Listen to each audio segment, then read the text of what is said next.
and welcome to the Chamber of the Wraith. My name is Brian, and my brain got crisscrossed because today I thought it was going to be Cetrion, but it is actually Frost. Cetrion will be in the next episode. But Frost, the Cyber Kunoichi, the former student of Sub-Zero. That's what I meant to say earlier. Fun fact, I flubbed the first take, so I had to do it again. Now, Frost. We're going to be talking about old Frosty Frost and all of the abilities that she has and all the things that she can do. I should also probably preface this by saying that by no means am I an expert in any character. This is not my wheelhouse. This is, well, this is a bit my wheelhouse because I like to try and show people how best to play a character, but I can't. But even though I like to play as many characters as I can't be an expert in every character. So, likely I'm going to get stuff wrong. Any Frost mains that would like to let me know what I get wrong, please let me know. Let me see. Here, the uppercut. Hinge kick has one, that has one, that doesn't have one. That has one, that doesn't have one. That doesn't have one. And then I can actually do bink, bink, bink, bink. Alright, first up, we're going to start with Frigid Palm as soon as I get everything back into the way it is. I wish there was a way to, like, just set up everything for lab time. Anyways, Frigid Palm is an 8-frame down 1. Her standing one is 7 frames, so this is slightly slower. But it's still a half-decent poke. That's -4 on block. Next, we also on flawless block. It's still -4. Next, we have Blade Lunge, a high lunging 19-frame attack that knocks down and allows Frost to get to stay very close to the opponent, close enough to potentially even throw them. Okay, not quite. So you have to move in and then go for the throw. Like walk forward and throw. Yeah. You gotta walk in and throw. But the problem is that since this is a true high, if you overshoot it, you can side switch and leave yourself minus enough to be punished. And if they duck it, they get an uppercut punish. On block, it's neutral, although I suspect that... Okay, it's still neutral. Yeah, it's neutral regardless, but you can space it out pretty nicely. Like, if I do it at point-blank range, I'm closer, whereas if I'm way back over here, they can't touch me with a flawless block. So this could be a really good spacing tool, especially if you hit them from back here. Then we have Frosted Uppercut. As you know, it's an uppercut. It launches, it's the only one that kind of does that weird frosty effect. It's a 10 frame, so it's slightly slower than Jade's, but it has decent damage all the same. It's -18 on flawless block, and -8 on normal block, but can't be punished again due to the force of it knocking you back. Chest Cove is a mid that because it's a crouching mid and has a bit of an odd angle, this can be a surprisingly effective anti-air. So watch this.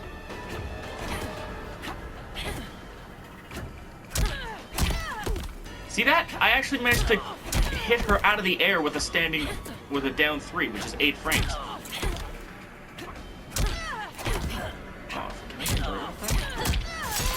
Yes, I can.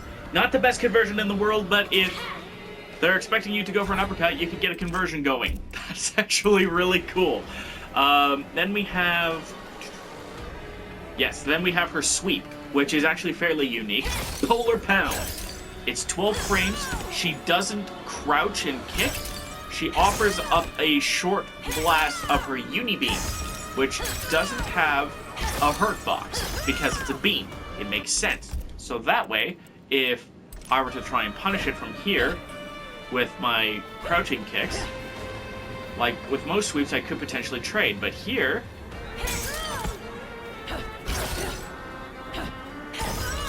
I can hit her, but unless I'm too close,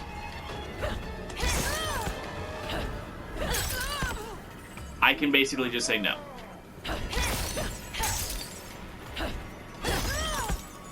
So that is the benefit of Frost Sweep.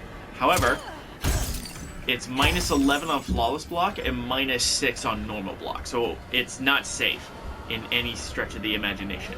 Then we have Serrated, which is a really good, albeit fairly slow, down poke. It's low, it's got ridiculous, almost start of the match range. I say ridiculous, I mean that by like it's really, really good. And again, it's 12 frames, so it has its weaknesses. On top of being minus 9 on Flawless Block, in most ranges, it's just minus 9 overall. So if I'm too close, I'm minus 9, Cetrion could potentially punish me. Then we have her short hop attacks, Auger Slam and Nano Strike. Auger Slam is 10 frames and is active until it hits the ground. However, it's minus 17. Flawless Block. Flawless Block. There we go. Minus 22 on Flawless Block, so be extremely careful with that. Nano Strike is slightly slower, but has slightly shorter range, I think? It might be about the same. Basically, you can hit them with either. One is slightly slower than the other. It's up to preference, really, whether you want the kick or the drill. No big deal. Then we have her wake-up attacks, which, as you know, also count as her Flawless Block attacks. So, first up we have Core Burst, which is 11 frames and really good range, and Ice Spike, which launches and has pretty respectable range. However,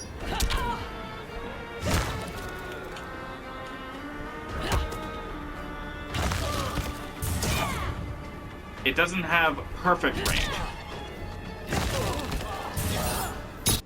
So I'm gonna actually... Hopefully that's enough.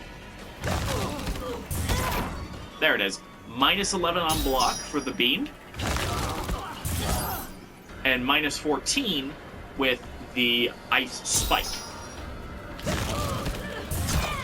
But the range is nothing to scoff at. Frost has really good range on her wake-ups and Flawless Block attacks. So a good Frost who's good with her Flawless Blocks, or is very quick to get up, could nail you before you might expect it to. And finally, we're going to very quickly talk about her throws, because they both have crushing blows. And yes, the requirement is the same for both of them. The opponent has to fail a throw tech. But once they fail a throw tech, you get a 50-50 here. Which gives Frost a one-time, fairly easy shot at getting really good damage. Just like Scorpion, just like, who else has, Fujin, and just like several other characters that have that property. Now let's quickly tag normals because we have quite a bit to go through. Frost strings are fairly elaborate, so we'll go through them one at a time, as usual. Blood, Sweat, and Circuits comes off her 7-frame high and ends in a knockdown. Quickly do this and knock them back. And this is good for Frost because she has fairly good zoning as well. So if she is up against a rushdown character and wants to zone them out, she absolutely can. And keep them out in ways that they might not expect. However,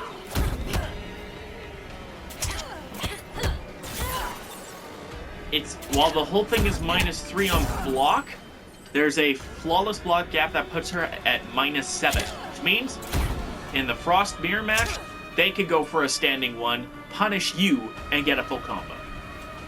On that topic, there's an overhead that knocks the opponent down, which is interesting because the drill is a mid, not a low. So you have to be able to, you have to be blocking in some capacity. And I don't think she has a native low I don't think she has a universal low special move off the top of my head. I'm not too sure. So this isn't really a mix-up. But there's also a flawless block gap that leaves her at -2, meaning that she can be punished by any flawless block attack that she wants. But at least with this, frozen in time, she's close enough to throw you. Which, as we've established, Frost's throws are particularly nasty. Then there's Blizzard, which I see a lot of Frost mains do, but I'm not totally sure why. It's an 11 frame mid that ends with pretty decent damage. But it scales surprisingly harshly, because that second hit is supposed to be 3, like this, but if I were to do a crushing blow uppercut and do that... Oh, I see. Let's see. Is it actually less? 50. Trying to think here. Trying to think what could be a... There we go. That's normal scaling. Normal scaling, that second hit is actually a 3, so normal scaling would be 28.5. But Blizzard scales really harshly for some reason. Is it even special castable? Yeah, it is. So for some reason it scales pretty harshly, so for certain combos, I see Frost players do this.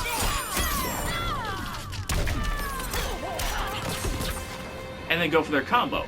But the thing is that you'd be better off trying to go for 1-3 because it scales less harshly and you get more damage out of it. And yes, you might think, well, that just did 75 and the other one did 67. Remember, scaling or less scaling is generally better for longer combos. You can see already they're basically the same, even though this had a 1-point lead. This is very quickly catching up. So if I do the full thing, versus if I do the full thing, you can see I've outpaced the headbutt really quickly. So it might just be because this advances, but that's where the next string comes in. No humility and one true warrioress come off of this. Which means that if I were to do this straight, and I wanted an advancer, I could theoretically, especially in the corner, go for this. Let's try it. See if I can actually... See? That was 31% off of a crushing blow. Versus... Missed.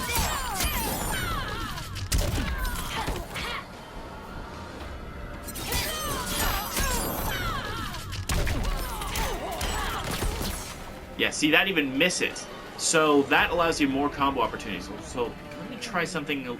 Let's try something a little more universal. Yeah, let's try this instead, because this will be more universal.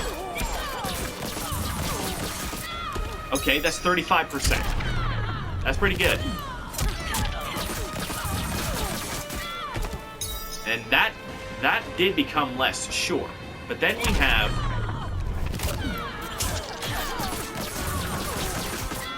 this, which is 33. I'm beginning to see where this is coming in, because this... Unless my scaling is wrong... Yeah, it's still scaling really strongly, so at least off of this crushing blow, you wouldn't want to go for the head if you want to end with the projectiles, because... Or the drills, which are in a particular combat variation. You can continue longer combos that way, but it seems at least with the uppercut, the headbutt does have its purpose of eking out just a little more damage there. So, I don't know. It seems like a very odd hookup that I have, where for some reason this scales really harshly for, like, no reason. this should be scaling like this string does, where the 30 is 28.5. That would make this string 7850, which doesn't sound like a lot, but for that exact reason, why is Frost scaling so harshly here? By the by, the whole thing on block is -7, but doesn't have a flawless block string. Also, did I do that for them? Yeah, I did it for these guys. No humility. Goes high, mid, low. With no flawless block gap, but is -8. The beam is +5, however, with, I don't believe, a flawless block gap, so... Yeah, no flawless block gap, and she can just stop there and be +5, which is probably the most plus I've seen in a while for most characters. So, she does this, she has a lot of wiggle room to do what she wants to do.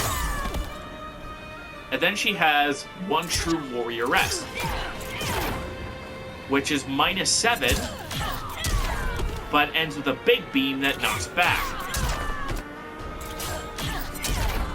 I think the big beam also scales fairly harshly too. That's really odd that they're having Frost scale in really odd ways in some places. Anyway, then we have Out Cold, which is the string I did earlier. And this is indeed the first one that has a crushing blow. All you have to do for this one is counter or punish with either of the strings here. So, do this, go for your punish, whatever that might be. Let's do a real easy one. And just knock down. Just as a really easy example, but this is -3 on block, the back 3, and -4 on flawless block.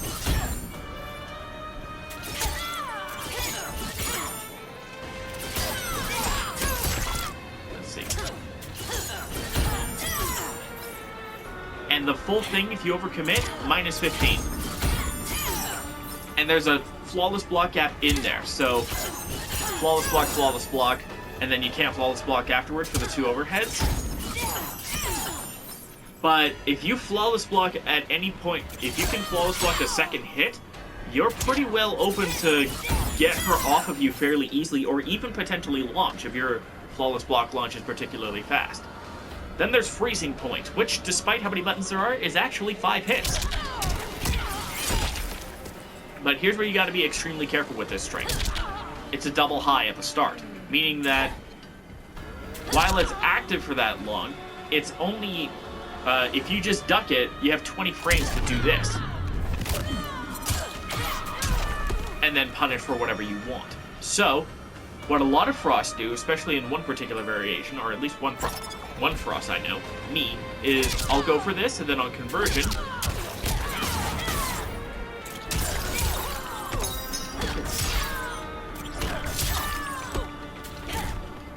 I see. Okay, so what I like to do sometimes is, because this is 11 frames, it's fairly slow, but if I could get a jump-in conversion off,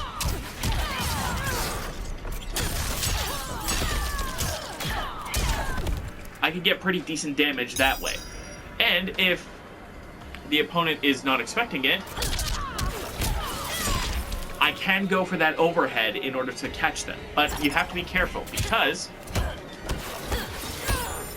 notice how that second hit actually missed. And there's a flawless block gap in there that leaves Frost at -8.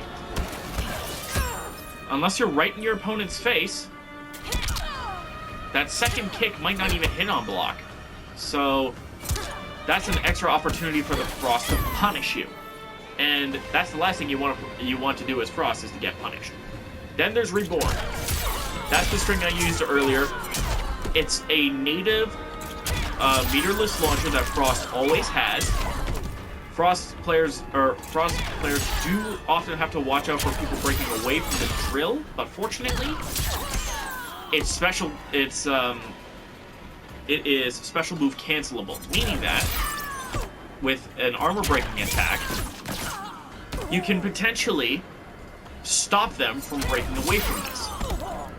And punish them for doing that, and then the next time you land this, go for your full combo, and remind them why Frost is not to be stopped at.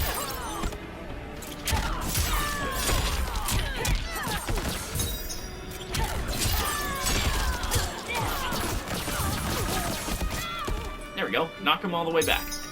And then there's Isolated Honey, guys. Comes off of a 14 frame high, is special cancelable, does decent damage, and as it's special cancelable, I can hit them with special moves and continue combos, especially in certain variations. Now let's talk universal special moves. There isn't too much to worry about, but there are some. She has some that are universal at the very least. First up, we have Core Discharge, which has 3 different ranges. Close, mid, and far. She doesn't need a full screen one because the far Core Discharge reaches full screen, and even a little bit past it. So she can clobber opponents from this range with either the normal, the far, or if they dash in, clobber with this. This does pretty good damage, and as far as a projectile goes, it's not bad. But it's a high projectile, so they can duck under this thing and just patiently move forward. That is where Blade Spin comes in. No, not Blade Spin. That's where Cryo Stance comes in, but we'll talk about that later. Blade Spin is your de facto ender for Frost. Because on Amplify, this does a lot of damage. So, and even if you mess up, it can suck in and still push the opponent back. And do decent damage to boot. And if you were to get this Crushing Blow,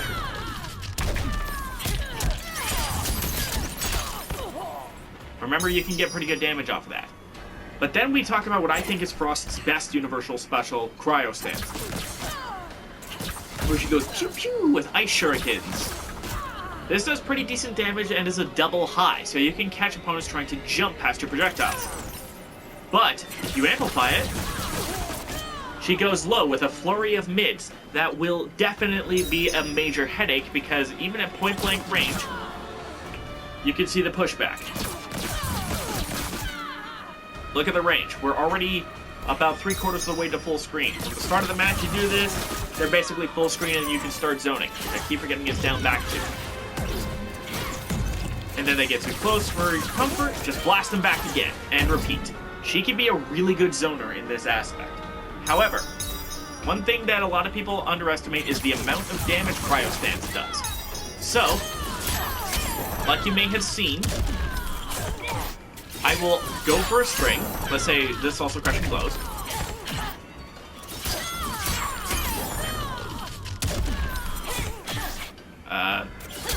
Oh, I know what'll work. I've been doing... I'm not that consistent with Frost, so I apologize, but... maybe this is why they go for the head, because it's the most consistent. But regardless...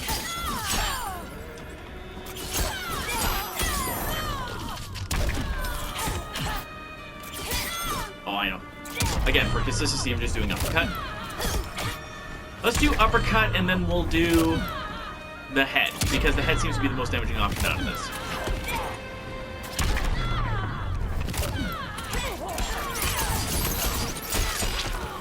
So that's 350. I wonder if that's actually the most consistent.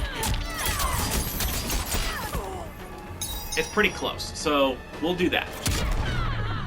So 350. And it's 350. It's about the same, but you get more range out of it. And if I were to get it off of this, sometimes you can only really combo into Cryo Stance instead of Blade Spin, which you've seen, I'm sure. There it is. See, I got 310 instead of 303.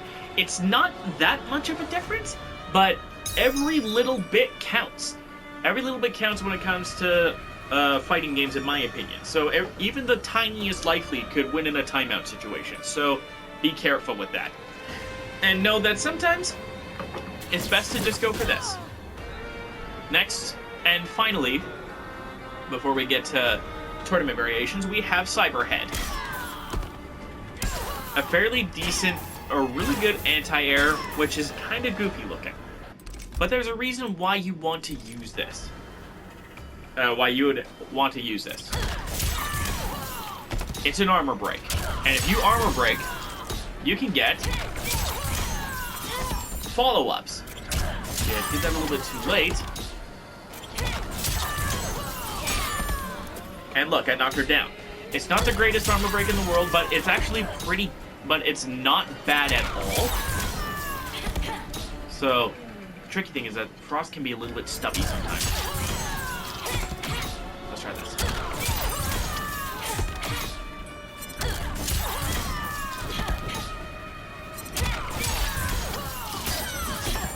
Oh, yeah.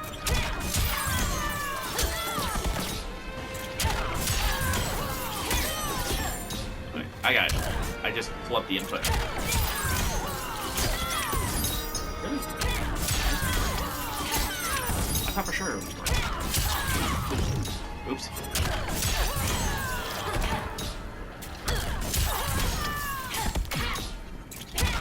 Wait.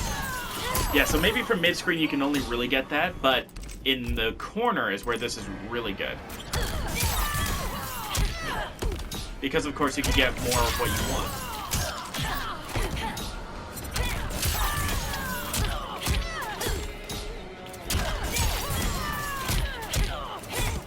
Oh, yeah. No.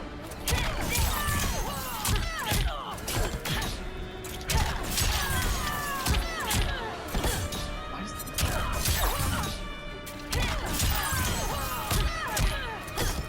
Why is that? Okay, I should go for the low because that's too slow. As an example, see, what's the worst that could have happened? What could have happened if you mistimed your armor break here? You get about 120 damage, but if you use the Cyberhead, you can easily get more damage. 190, and I still dropped the combo. And of course, if you were to get this off of a Crushing Blow, you could get even more damage. However, the thing about Cyberhead is that it's -4 on Flawless Block, and it's just unsafe overall. So, don't be throwing this thing out on block, but if you get somebody, if you expect an armor break, you can easily get your combo going.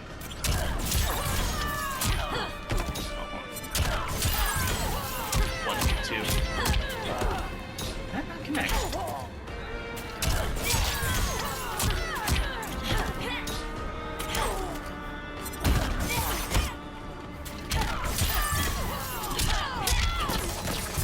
Oh, that launches really quickly. But yeah, I got it.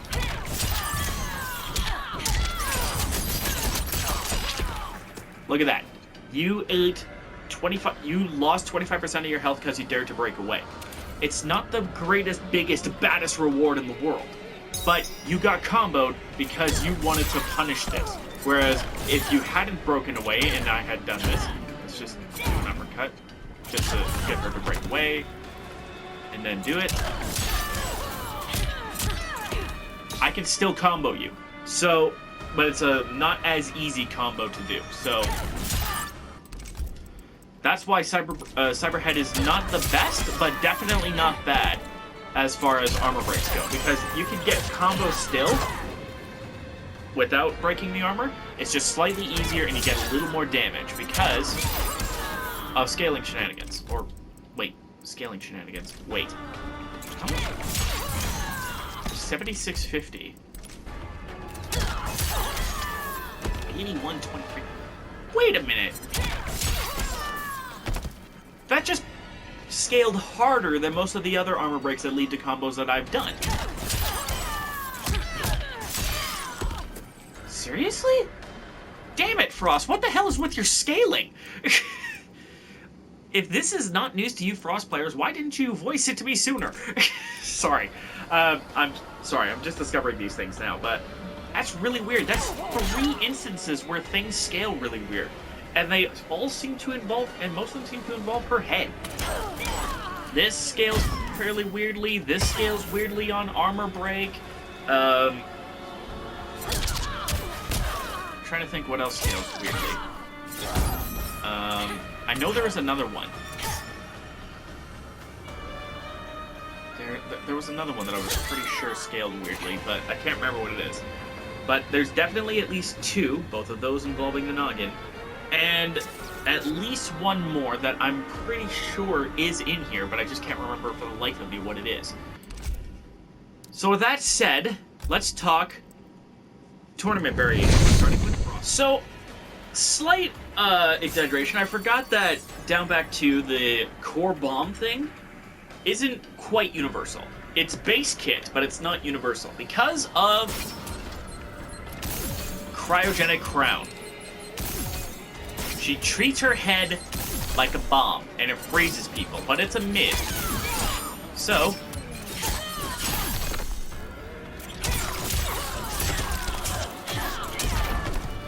and fairly easily you can see where the combo potential comes from if you're really good with spacing it out. But unfortunately, being a mid and not a low, which is very odd because I don't know why this is a mid. I don't know why this is classed as a mid. Same with Johnny Cage's Nut Punch. I never understood why it was classed as a mid, whereas, like, Geras' Sand Trap is a low. For some reason, it's the same thing with Kung Lao. His dive kick is not a mid, but nearly every other jumping attack can be a mid, can be an overhead. Can be either a mid or an overhead, depending on how fast you do it. But why, then, is Kung Lao's dive kick not overhead? I don't know. But regardless, Cryogenic Crown is 2 slots, so it's actually fairly good if you knock somebody into it.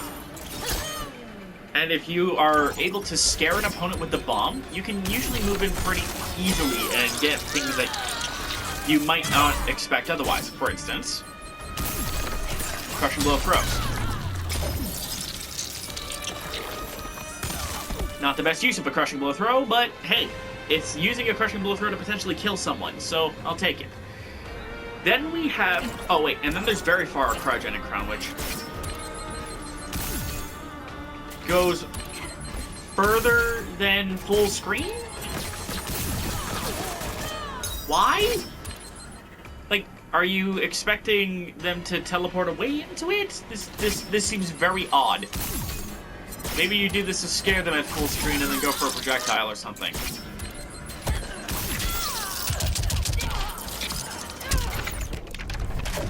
I don't know. Then we have Arctic Barrage, which is very slow.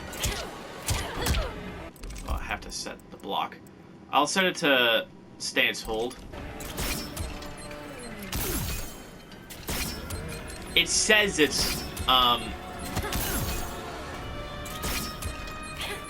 it says it's plus 77, but that's not anywhere near true. Okay, there it is. So it's neutral on block.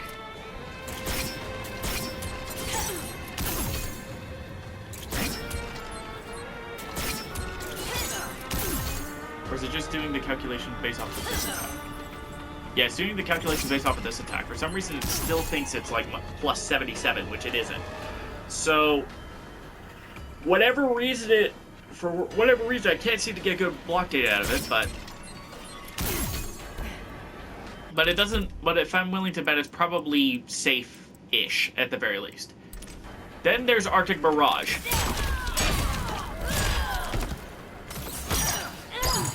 Which is very slow and very punishable. It's 25 frames, which, this is 19. There's a potential maybe to fuzzy, but But yeah, so this provides a little bit of mix if you want to consider the low for this, but or here or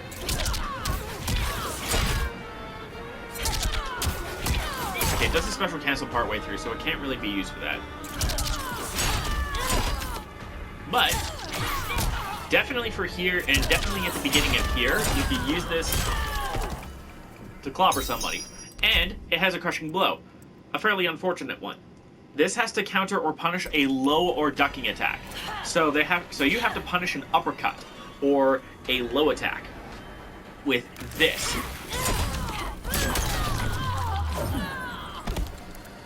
And the crappy thing is, I didn't even know that this is what the crushing blow does.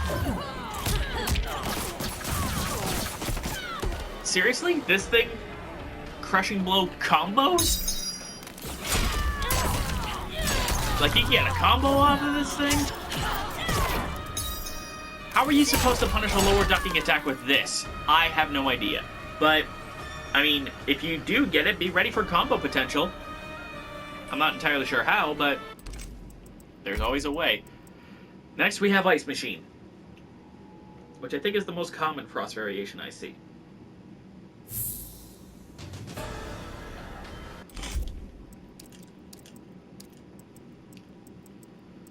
Alright, Glacier Calving is first up on the list, and what Glacier Calving is really good at is stopping projectiles. Most any projectiles, really. If I set Sentry on to do all of her projectiles, and I think that's about it. Those are all of the things that can be stopped. There's a little bit of I think there's a little bit of cooldown. But yeah, it stops boulders, it stops laser beams from one hit. It's actually not bad, and it allows Frost to counter zone. You bust this out, then you throw out your projectiles. The funny thing is that this used to basically last, and it's done. That's how long it used to last. And then they basically doubled how long it lasted. And the Amplify became a lot better because of that. They doubled how long it lasts. So, if your opponent is particularly projectile happy,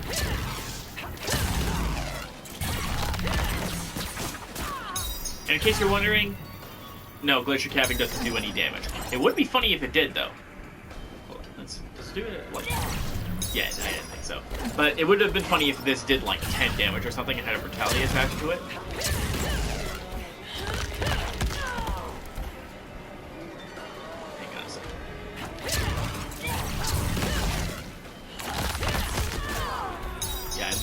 But you can see where this comes in handy. Then we have Auger Lunge.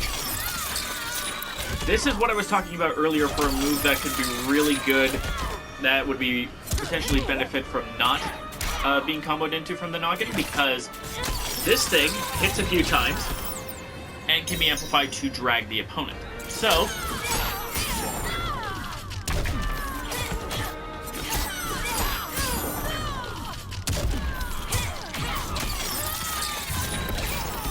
that's 313.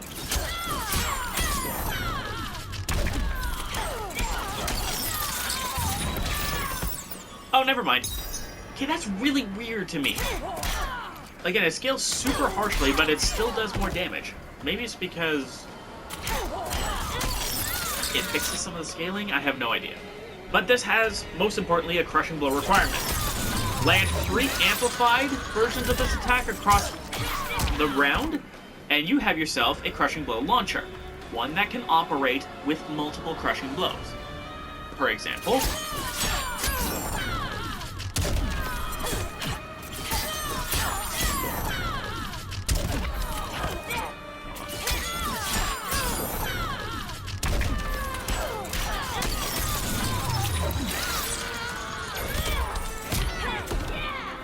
now I dropped it at the end there, but you can see the potential for really nice damage.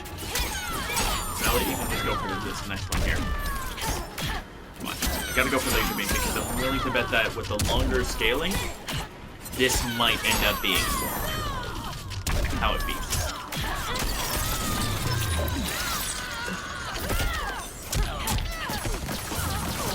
Oh, I have to do this. And remember, I'm not going to spend any bar for this until the very end. Come on. Come on! Come on! Doesn't want to cooperate? Fine. I'll just do the head then.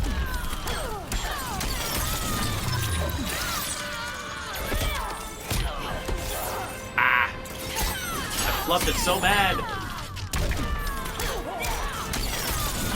And if we go overhead again. There we go! Almost 45% for 2 crushing blows and 1 bar. That's kind of scary. And then, of course, there's one other thing to consider. The next special move on our list, Microburst. If I were to time this right, let's do this. Maybe only in the corner that would work. But Microburst on its own, it's nothing to write home about. It hits twice.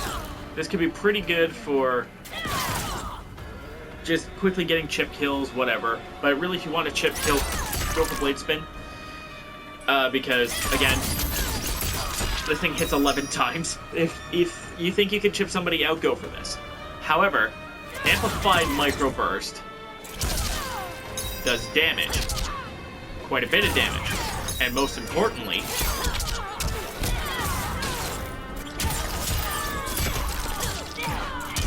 allows you to keep people grounded. And that's not even the best example I have of keeping them grounded.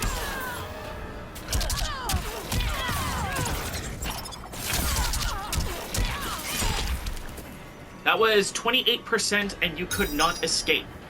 And of course, there's another factor to consider.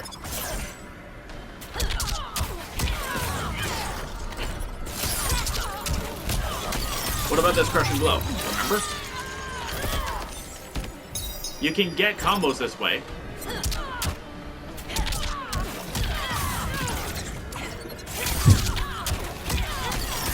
don't know what that was, but I'm going to go check it out soon. Look at that. Almost 37.5% damage from an easy conversion that you couldn't break out of until I did the crushing blow. And let's say you do want to break away from it, which is completely understandable. I also need to remember to set this to auto, because yeah, we never talked about Auger Lunge. It's minus 16 on Flawless Block.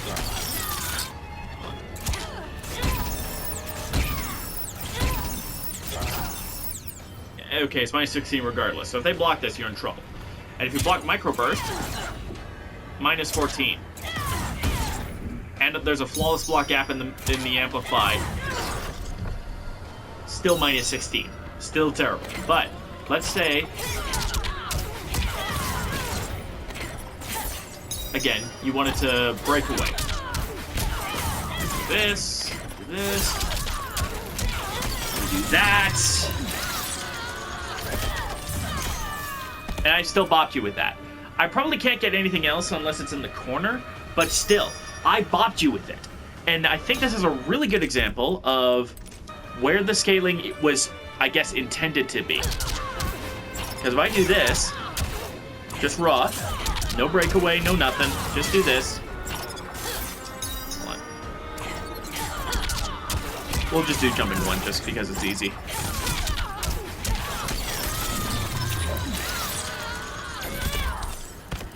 And I mistimed it. Because of course I did. Sorry, guys.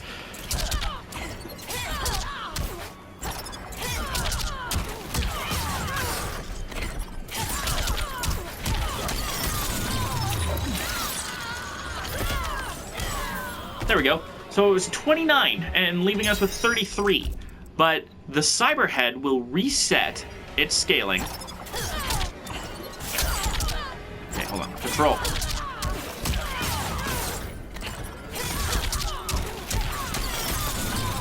Should reset its scaling here. Yeah, it becomes 7650. It doubles in damage. So it kind of resets its scaling a little bit too late, I think. But whatever, it resets its scaling. So if we were to be in the corner with this same thing, just with a little extra damage,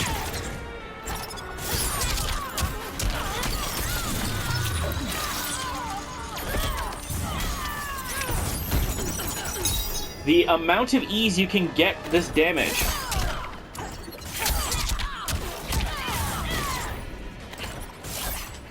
It's a little tricky to do with jump 2 because it hits at a horizontal trajectory, but you get this down.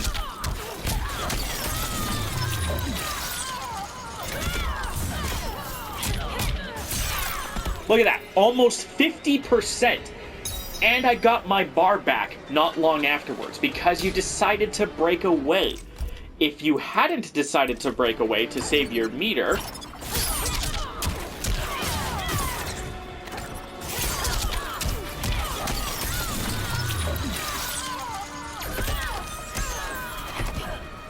I don't think I could even really get in there to finish it. So even if we did, that would probably be, what, 40%? I got a lot more damage out of that because you decided to break away thinking, oh, that has to be the right thing to do. I don't want to get comboed. I don't want to get womboed. But guess what?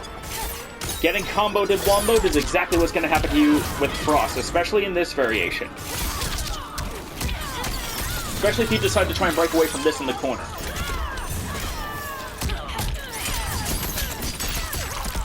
And look, I even spent the extra bar, and I got 51%.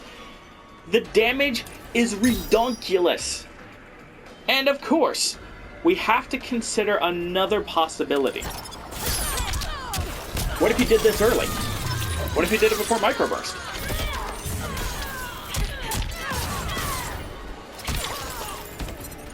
There you go. Combos! There's combo possibilities with Ice Machine, which is probably why it's the most popular. And quite frankly, probably the one I'm going to start labbing, because holy crap, the corner combos are ridiculous. But that's neither here nor there. We need to talk about the final variation. Arctic Anarchy. Which I'm not even... There's a 16 character limit for a variation name, so I'm going to have to take a look at that.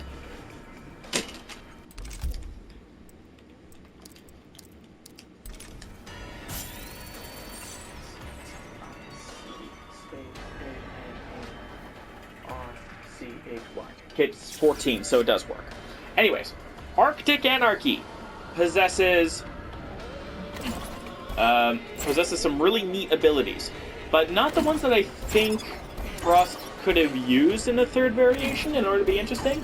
I mean, it works, but there's no theme to Arctic Anarchy, and that's what I don't like, because there was the possibility for a drill variation that would have been really good, or the core trap variation could have been good, but no, we kind of got miscellaneous is the theme here, I guess. We get a pseudo projectile in Ice Auger. Obviously, it doesn't travel anywhere near full screen. Even the Amplify version, which is a lot faster, doesn't travel full screen. But can you even combo after that? Okay, yes you can.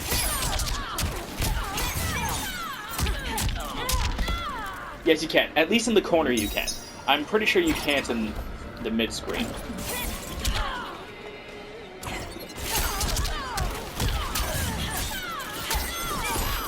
Okay, I stand corrected. That's really good. Just remember to use one of your farther-reaching buttons.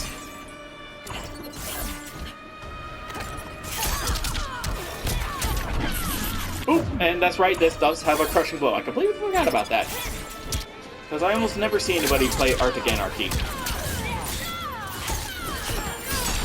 Damn it! Try it again.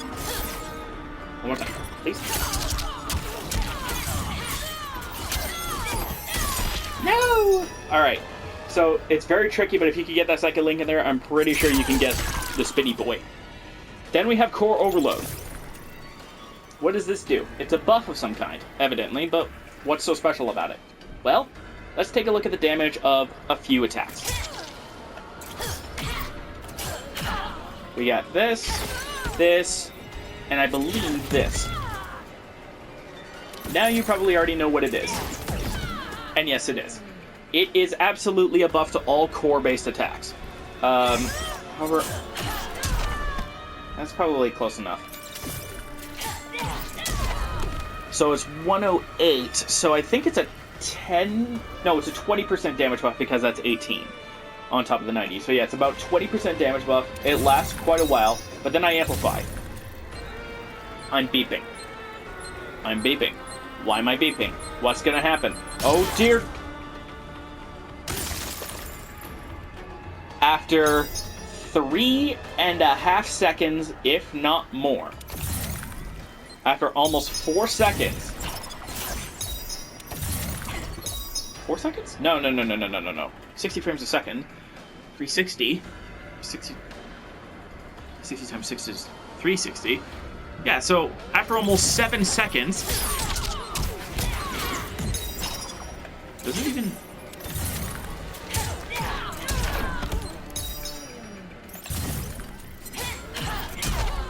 It still buffs the core damage. I don't even know how to...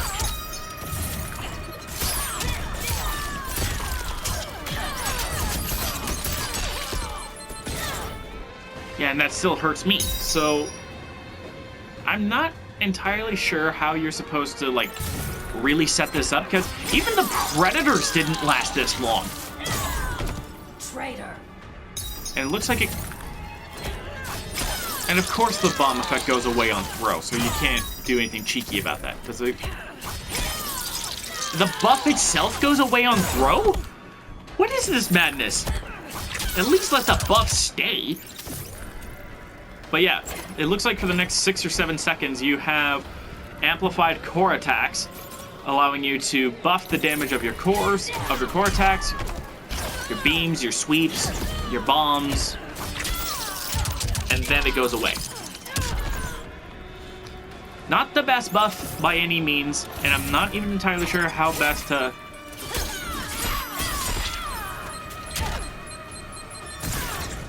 set that up, because here's the kicker. At least it does more damage. But here's the kicker.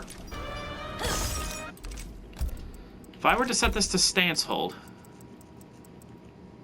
or just all, at random.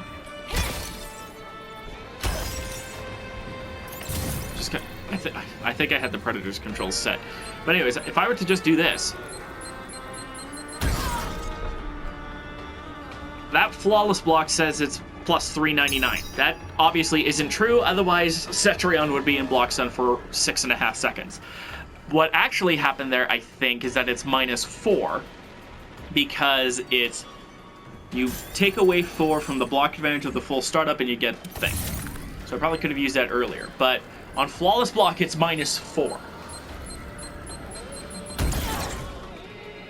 And remember, if I were to take control of Cetrion for a second, and if I were to flawless block this thing. 1, 2.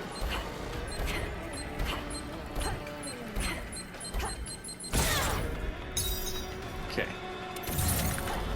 1, 2, 3, 4, 5, 6, 7, 8.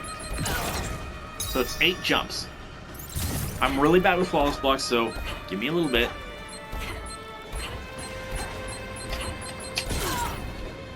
And that wasn't even it. 1, 2, 3, 4, 5, 6, 7, 8. Okay, I don't think I'm gonna be able to get that. Oh, you know what I should actually be doing? Silly me. Set this to all flawless, and then have the reversal attack be...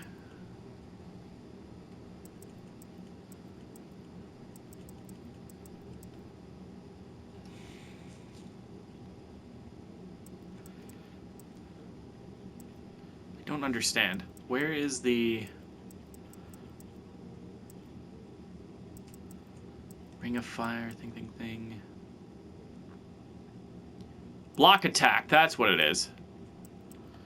That's what I was looking for. Jeez. Let's do Geo Strike fast, because I think that's the invincible. I'm walking up. Pretend I'm pressuring. Pressuring. Lol. And remember, -4, right? And the Bomb Blast is unblockable. So even if I were to block and hold block, Geo Strike could have potentially hit me. But let's do World Ender. Let's do World Ender instead. That's the invincible, and it has a little more reach with Cetrion. She can't get it. She can't beat me to it with that, but she could still go for a reversal attack. And if I wasn't expecting it to be a flawless block, then there's a good chance that, oh, I got clipped, and now I am very, very much dead. Auto, random, there we go. Also, I need reversal mode off. Thank you very much. And that just leaves the final attack, Ice Quake, which is -19 on hit, unless you hit closer to the ground. Then it's -5. Here, I'll even do this.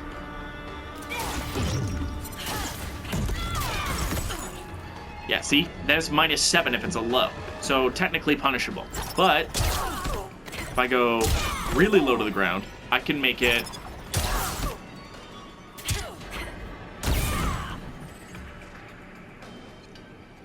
so that I am -5 or so. This is really good for covering distance, and particularly with Arctic Anarchy, makes it really good for rushing in.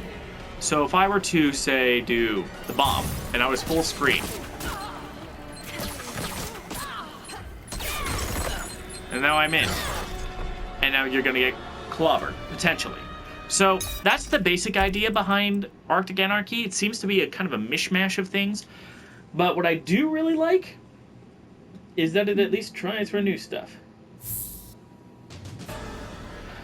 Now, finally, we're going to very quickly talk about her Fatal Blow, and then I'll show you a corner combo that I do not... because I tried to shy away from corner combos in my Fatal Blow compilation videos, I just got an idea for a corner combo that could really, really hurt. And that is Terminal Burrowing. Gotta be at 30%. It's a 17-frame beam. That is a high, but it's full screen. Hurts like hell, and side switches. So supposing that Frost was in the corner, when this hits, Frost will be out of the corner, and there's a better chance that the opponent will be within the corner. See what I mean? Now, I am at range, but with Arctic Anarchy, I can close that gap and be in your face. But that's not all, folks. How long is it active for? It said 15 frames. Just remember one little detail. It's a high. It's active for 30.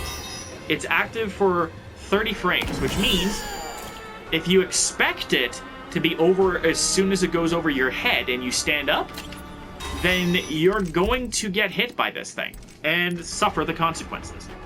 Now, I think it's time I did that combo and called it a day. This is beginning to sound like the Ability Almanac series that I used to do.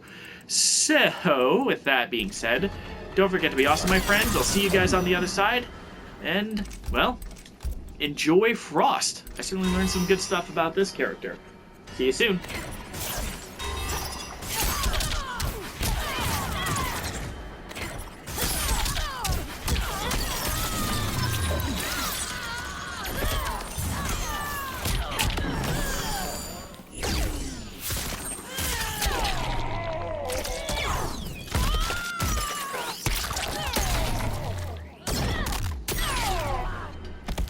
Holy fuck, that's a lot of damage.